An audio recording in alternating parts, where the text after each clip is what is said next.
In today's pass-happy NFL, 84 career touchdowns is a Hall of Fame career.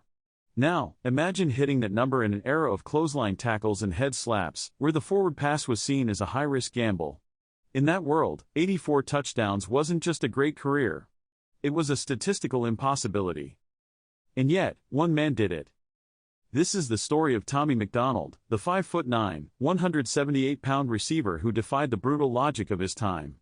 He played in an age of giants, a world of mud, blood, and 3 yards and a cloud of dust. While the league around him was grinding out wins on the ground, he was busy breaking the game through the air. This is the forensic investigation of a statistical anomaly, and the evidence that proves how a 6-time Pro Bowler from the 1960s is one of the most underrated and certified Hall of Famers in NFL history. To grasp the magnitude of Tommy McDonald's career, we have to understand the world he played in. The NFL from 1957 to 1968 was a fundamentally different sport, where offense was a blunt instrument built to establish the run. Passing was often a last resort.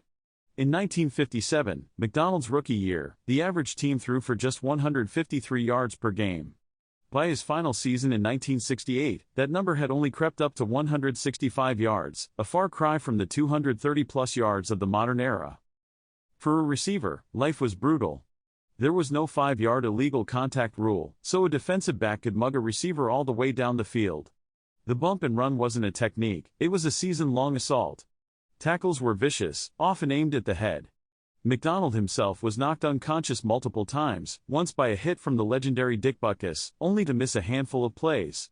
This was a hostile environment designed to crush small, fast players. For a 5'9" flanker to simply survive was an achievement. To dominate was something else entirely. Tommy McDonald wasn't supposed to be in the NFL. Coming out of Oklahoma, he was a 2-time All-American, but the consensus was that he was too small for the pros. He was a third-round pick by the Philadelphia Eagles in 1957. After a modest rookie year, he exploded in 1958 with a league-tying 9 receiving touchdowns. The machine was just getting warmed up. From 1958 through 1962, McDonald went on a historic tear, scoring an astonishing 56 touchdowns in just 63 games. He was finding the end zone in nearly 90% of his games. His masterpiece was the 1960 season. As the primary weapon for the pass-heavy Eagles, he helped lead them to the NFL championship against Vince Lombardi's Green Bay Packers. In that game, McDonald's 35-yard touchdown catch was critical in the Eagles' 17-13 victory, which handed Vince Lombardi the only playoff loss of his entire coaching career. But what makes his numbers truly logic-breaking is the efficiency. Over his career, McDonald scored 84 receiving touchdowns on just 495 receptions. That's a touchdown for every 5.9 catches. For comparison, legends of his era like Raymond Berry and Don Maynard had ratios closer to 1 touchdown for every 9 or 10 catches. When McDonald caught the ball, there was a startlingly high chance it was going for 6.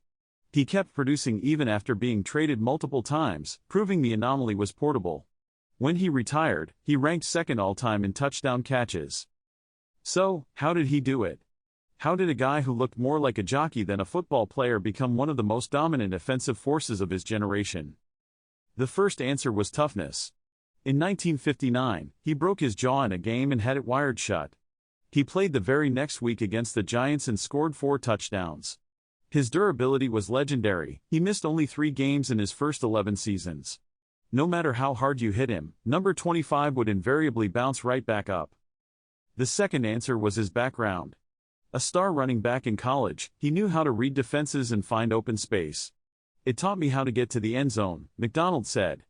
His unique, herky-jerky running style after the catch turned short gains into long touchdowns.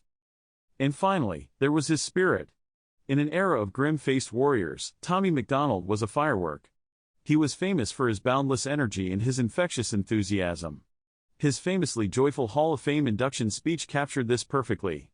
He wasn't just playing a game, he was living a dream, and that joy was a weapon that fueled his relentless play. When we look back at the Giants of the past, it's easy to dismiss their numbers as products of a simpler time.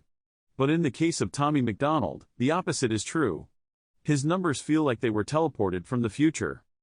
84 touchdowns. 6 Pro Bowls. An NFL championship. And a touchdown-to-reception ratio that is among the best in history. He did all of this in a brutal, unforgiving league, at a time when the rules and the culture were actively hostile to players of his size and style. He was a Hall of Famer not just because of his stats, but because of the world he put them up in. His story is a powerful reminder that greatness isn't always measured by modern standards. Sometimes, it's measured in defiance. Tommy McDonald's career wasn't just great. It was a statistical rebellion. Tommy McDonald was inducted into the Pro Football Hall of Fame in 1998, a decision many felt was long overdue. But even now, does he get the respect he deserves in debates about the all-time great receivers? Let me know what you think in the comments below. And don't forget to subscribe, like and share this video, and click on the notification bell. And don't forget to click on the playlist above to watch more NFL Hall of Famers of his era. Thanks for watching.